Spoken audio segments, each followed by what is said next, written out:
साथियों, आज का वीडियो 22 फरवरी को एसएससी जीडी का जो एग्ज़ाम हुआ है उसके ऑल शिफ्टों पर आधारित है।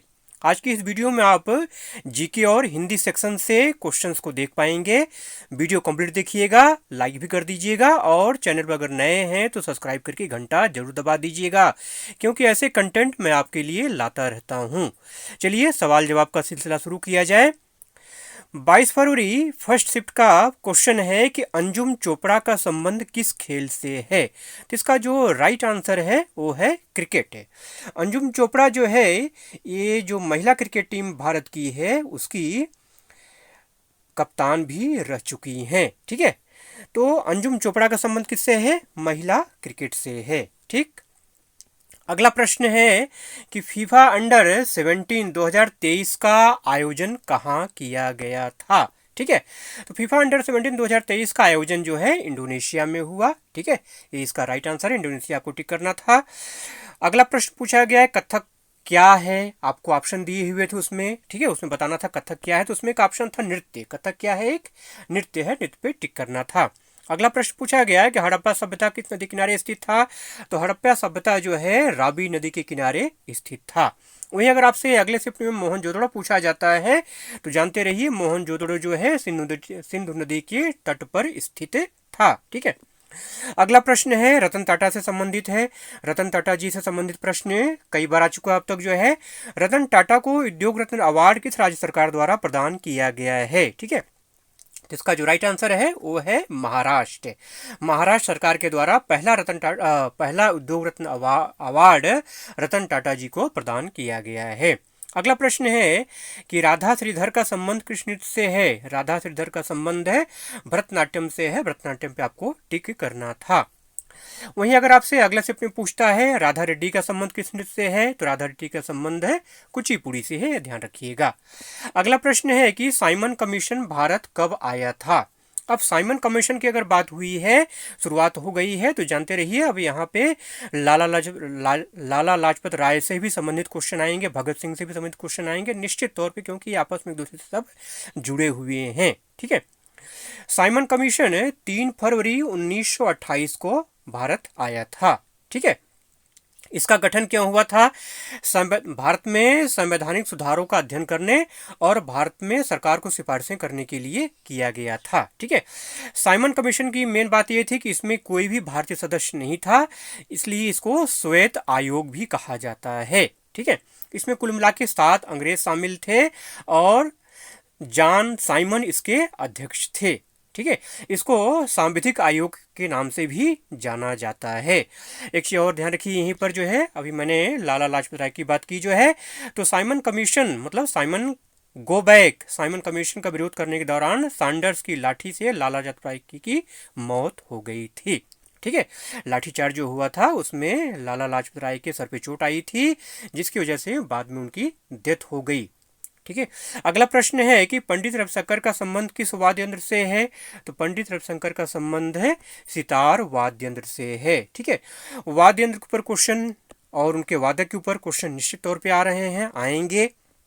चलिए यहाँ पे कुछ मैंने लिस्ट बना दी है, इसको ध्यान रखिए, जो अलग अलग टाइम पे अलग अलग समय पर पूछे जाते हैं। ठीक है, जैसे उस्ताद बिस्मिल्लाह खां का संबंध शहनाई से है, हरिप्रसाद चौरसिया का संबंध बांसुरी से है, पंडित रविशंकर का संबंध सितार से है, उस्ताद जाकिर हुसैन का संबंध तबला से है, पंडित शिव कुमार शर्मा का संबंध संतूर से है, उस्ताद असद अली खां का संबंध बीड़ा से है, अमजद अली खान का संबंध है सरोद से है। ठीक है, ये कुछ नाम मैंने आपको बताए हैं, आप ध्यान रखना है आपको। अगला प्रश्न है कि फुटबॉल की एक टीम में कितने खिलाड़ी होते हैं।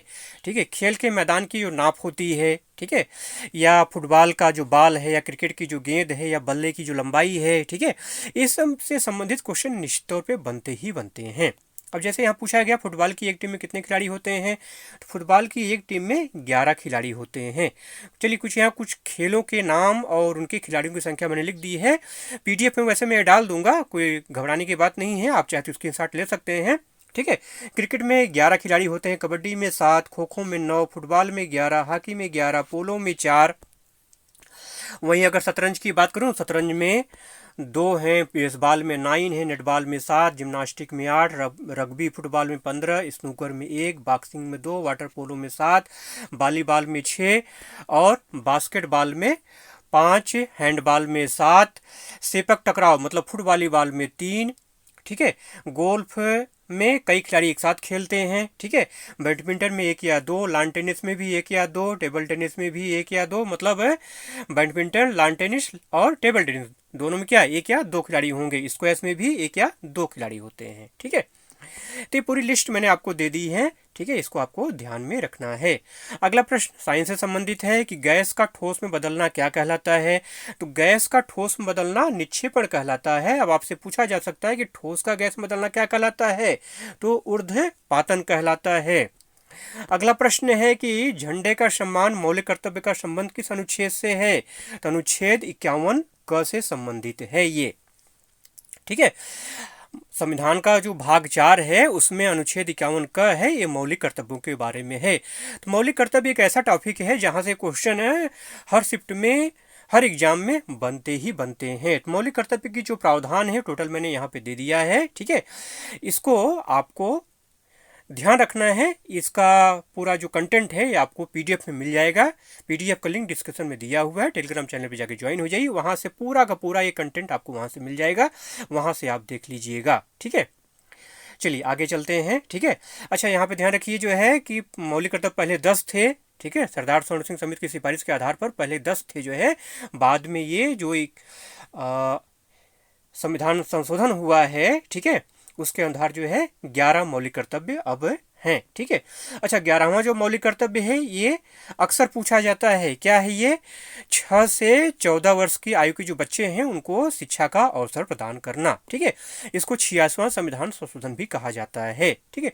ये पूरा डिटेल आपको पीडीएफ में मिल जाएगा। अगला प्रश्न देखते हैं, रुक्मिणी देवी का संबंध किस नृत्य से है, पूछा गया था। तो रुक्मिणी देवी का संबंध भरतनाट्यम से है, ठीक है। अगला प्रश्न है कि 2011 की जनगणना के अनुसार किस राज्य में सबसे कम लिंगानुपात है। तो देखिए ऑप्शन में राजस्थान दिया हुआ था, इसलिए राजस्थान पे आपको टिक करना था। वैसे आंसर की अगर बात की जाए, एक्यूरेट आंसर की बात की जाए तो हरियाणा है, ठीक है। हरियाणा का लिंगानुपात सबसे कम है 2011 की जनगणना के अनुसार।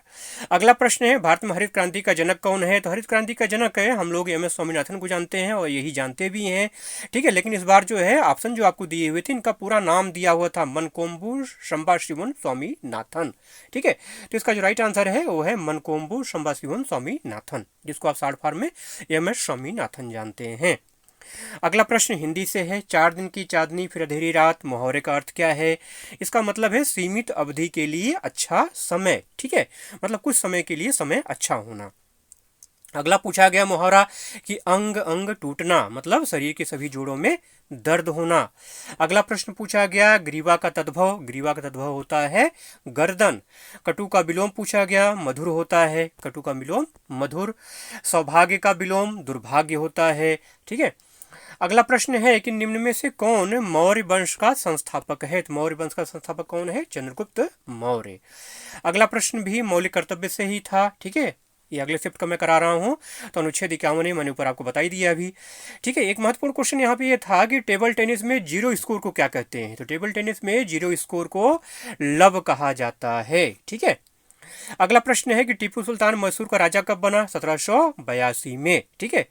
टीपू सुल्तान हैदर अली के पुत्र था और एक महान योद्धा था, इसे मैसूर के बाघ के रूप में भी जाना जाता है।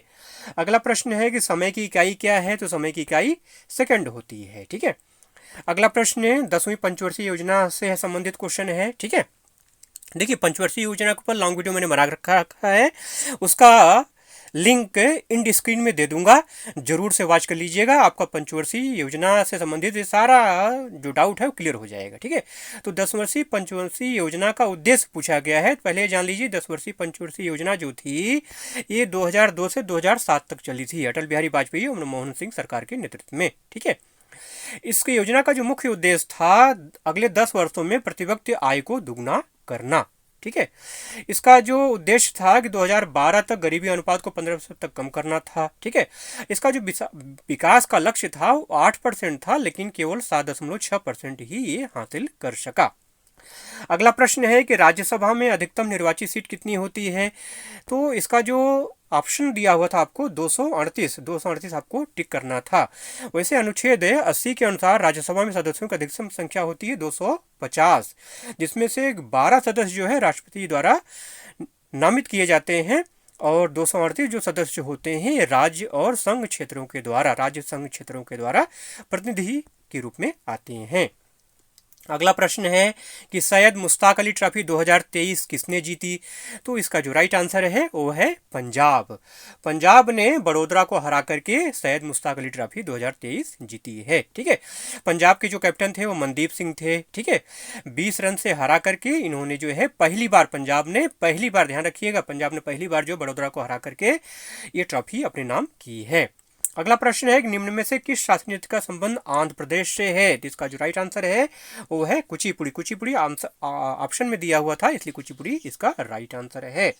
अगले प्रश्न की अगर बात करूं तो हरित क्रांति से संबंधित प्रश्न था। ठीक है, तो ऑप्शन क्या था वो नहीं मिल पाया है। चलिए, आप हरित क्रांति पर क्वेश्चन बदल बदल के बार बार आ रहा है। देखिए, हरित क्रांति अब जो पहला शिफ्ट हुआ था आपका जो है 21 को जो पेपर हुआ था उस दिन पूछा था हरित क्रांति को और किस नाम से जानते हैं? तो थर्ड क्रांति, तीसरी क्रांति के रूप में हरित क्रांति को जाना जाता है। ठीक है, ये प्रौद्योगिकी हस्तांतरण की पहल की अवधि थी। ठीक है, जिसने फसल पैदावार और कृषि उत्पादन में बहुत वृद्धि देखी। भारत में जो है डॉक्टर एम.एस. स्वामीनाथन को हरित क्रांति लाने का जनक माना जाता है, कहा जाता है। ठीक है, और विश्व में नॉर्मन बोरलॉग को। ठीक, ये चीजें आपको ध्यान में रखनी है। अगला प्रश्न है बदमाश का विलोम पूछा गया था। बदमाश का विलोम शरीफ होता है। अगला प्रश्न पूछा गया था कि निम्न में से खंडन का पर्यायवाची कौन नहीं है? इस टाइप का क्वेश्चन पूछ लिया था। तो देखिए, खंडन का जो पर्यायवाची होता है वो प्रतिवाद है, व्यवच्छेद है, विरोध है, पार्थक्य है, विभाजन है, अलगाव है। इसके अलावा जो भी आपको दिया रहेगा वो खंडन का पर्यायवाची नहीं होगा। अगला प्रश्न है जिसका इलाज न हो सके उसके लिए एक शब्द पूछा गया था। ठीक है, तो असाध्य या लाइलाज। ओष्ठ का तद्भव पूछा गया तो ओठ होता है। ठीक है, छतरी का तद्भव पूछा गया था। छतरी का तद्भव होता है खत्री। ठीक है, खंडहर का खंडगृह, खप्पर का खरपर और खंभा का स्तंभ होता है। अगला प्रश्न पूछा गया कि गुड़ गोबर कर देना मुहावरे का अर्थ क्या होता है? गुड़ गोबर कर देना मुहावरे का अर्थ होता है काम खराब कर देना। ठीक है, या काम बिगाड़ देना। अगला प्रश्न है दूसरे कंधे पर रखकर बंदूक चलाना मुहावरे का अर्थ क्या होता है? दूसरे कंधे पर बंदूक चलाने का मतलब होता है दूसरे के नाम पर अपना काम निकालना। ठीक, अगला प्रश्न है कि 2011 की जनगणना के अनुसार भारत में महिला साक्षरता दर कितनी थी? ठीक है, कितनी है? तो 65.46%। वहीं पुरुषों की अगर बात करें तो 74.04% है 2011 की जनगणना के अनुसार। अगला प्रश्न पूछा गया था कि नृत्य और नर्तक का मिलान, मतलब इधर आपको नृत्य के नाम दिए हुए थे, नर्तक के नाम दिए हुए थे, उनको क्या करना था? आपको मिलाना था। ठीक है, अगला प्रश्न है कि राज्यपाल एक इंडो इंडियन को राज्यसभा में नियुक्त कर सकता है, ये बात किस अनुच्छेद में है? तो अनुच्छेद 366 इसका राइट आंसर है।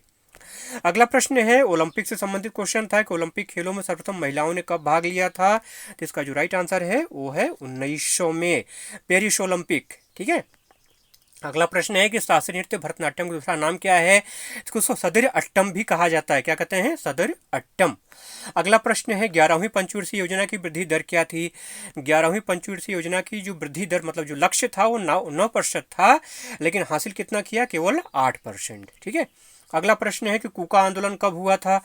कूका आंदोलन जो है ये पंजाब में 1872 में हुआ था। अंग्रेजों ने गायों की जो हत्या कर रहे थे, अंग्रेज जो बढ़ावा जो दे रहे थे, उसकी वजह से ये सिखों का आंदोलन था, कूका आंदोलन 1872 में। अगला प्रश्न है कि केंद्र शासित प्रदेश में उपराज्यपाल की नियुक्ति कौन करता है? तो इसका जो राइट आंसर है वो है राष्ट्रपति। अगला प्रश्न है कि किस संशोधन के अनुसार राज्यपाल एक से अधिक राज्य का भार संभाल सकता है? तो ये 7वां संशोधन इसको बोलते हैं। ठीक है, अगला प्रश्न है 10वीं पंचवर्षीय योजना का समय काल क्या था? तो 2002 से 2007 तक भी क्वेश्चन ये ऊपर आया था, रिपीट हुआ है। ठीक है, अगला प्रश्न है कि द्वितीय गोलमेज सम्मेलन के समय ब्रिटेन का प्रधानमंत्री कौन था? तो रामसे मैकडोनाल्ड इसका राइट आंसर है। ठीक है, अगला प्रश्न है कि त्रिशूलपुरम कहाँ मनाया जाता है। त्रिशूलपुरम केरल में हिंदुओं का एक प्रमुख त्योहार है।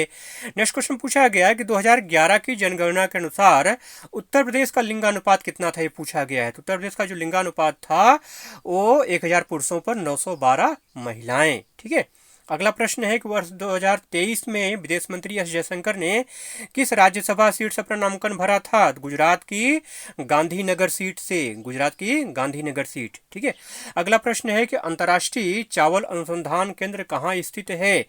तो अंतर्राष्ट्रीय चावल अनुसंधान केंद्र फिलीपींस में स्थित है। ठीक है। अगला प्रश्न पूछा गया है कि मौमा दास किस खेल से संबंधित हैं। तो मौमा दास जो है एक टेबल टेनिस खिलाड़ी हैं। नेक्स्ट क्वेश्चन पूछा गया है कि दूसरी बार सिक्के का उन्मूलन किस वर्ष किया गया था। तो 1966 में। ठीक है। इंडिया पाकिस्तान वार के वजह से। अगला प्रश्न है कि बहमनी साम्राज्य की स्थापना किसने की थी। बहमनी साम्राज्य की स्थापना अलाउद्दीन बहमन ने की थी। अलाउद्दीन बहमन शाह ने 1347 ईस्वी में की थी। इसको हसन गंगू के नाम से भी जाना जाता है। अगला प्रश्न है कि अंतर्राष्ट्रीय मातृभाषा दिवस कब मनाया जाता है। तो 21 फरवरी को। देखिए 21 फरवरी जस्ट अभी बीता है। ठीक है। क्वेश्चन इसने पूछ लिया। तो अंतर्राष्ट्रीय मातृभाषा दिवस कब मनाया जाता है। तो ये 21 फरवरी को मनाया जाता है। पर डे के हिसाब से जो दिवस हैं या जो घटनाएं घटी होती हैं उनके ऊपर मैं कम्युनिटी टैब में जो है क्वेश्चन डेली डालता हूँ। ठीक है। पर डे जो विशेष घटनाएं हुई हैं, पर डे जो विशेष दिन हुए हैं या मनाए जाते हैं, जो दिवस मनाए जाते हैं, उस पर आधारित जो है प्रश्न कम्युनिटी टैब में मैं डेली डालता हूँ। अगर आप कम्युनिटी टैब मेरा देखते होंगे तो निश्चित तौर पर आपका करंट अफेयर और स्टैटिक जीके दोनों ही मजबूत हो जाएगा। ठीक है। इसलिए उसको जरूर से देखा करिए। ठीक है। अगला प्रश्न पूछा गया कि नोक्रेम डांस फेस्टिवल किस जनजाति द्वारा मनाया जाता है। तो ये खासी आदिवासी लोगों द्वारा नोक्रेम नृत्य किया जाता है। अगला प्रश्न है कि आभा योजना किससे संबंधित है। ठीक है। आभा योजना का मतलब होता है आयुष्मान भारत हेल्थ अकाउंट। ये भारत सरकार की एक स्कीम है। ठीक है। अगला प्रश्न है कि कुम्मी नृत्य किस राज्य से संबंधित है। कुम्मी नृत्य जो है ये केरल और तमिलनाडु से संबंधित है। अगला प्रश्न साइंस से है कि डोबनियर का त्रिक क्या था। तो देखिए जर्मन वैज्ञानिक डोबनायर ने 1817 में 3 तत्वों का एक त्रिक बनाया जिन्हें परमाणु द्रव्यमान के आरोही क्रम में रखने पर बीच वाले तत्व का परमाणु द्रव्यमान अन्य 2 तत्वों के परमाणु द्रव्यमान का लगभग क्या था, औसत होता था। इस नियम को उन्होंने क्या कहा, डोबनायर त्रिक कहते हैं। अगला प्रश्न है कि किस धर्म के लोग गुरु पर्व मनाते हैं। तो सिख धर्म के लोग गुरु पर्व मनाते हैं। ठीक है साथियों, जितने क्वेश्चन मिल पाए थे मैंने आज की वीडियो में आपको करा दिए जो है। अगर वीडियो अच्छा लगा हो, मेरा प्रयास अच्छा लगा हो तो वीडियो को एक लाइक जरूर कर दीजिएगा। चलिए मिलते हैं अगले वीडियो में, तब तक के लिए जय हिंद।